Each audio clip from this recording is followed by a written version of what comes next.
అలాగే ఆహారం తీసుకునే దానిలో ఒక జాగ్రత్త అవసరం. వీళ్ళు బిజినెస్ కోసం మనకు నేర్పేస్తున్నారు.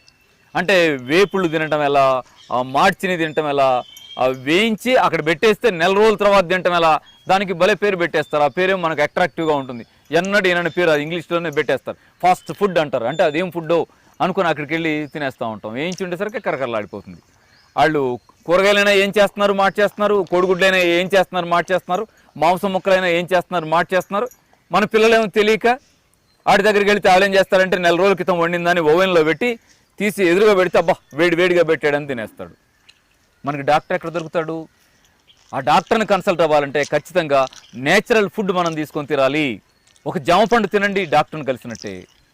ఒక మామిడి పండు తినండి, డాక్టర్ని కలిసినట్టే. ఒక బొప్పాయి తినండి, డాక్టర్ని కలిసినట్టే. ఒక పుచ్చకాయని తినండి, డాక్టర్ని కలిసినట్టే. మీరు తగినన్ని కూరగాయలు, ఆకుకూరలు, ఫ్రూట్స్ మీరు సహజంగా తీసుకుంటున్నారంటే జ్యూస్ ద్వారా తీసుకోవచ్చు కదా.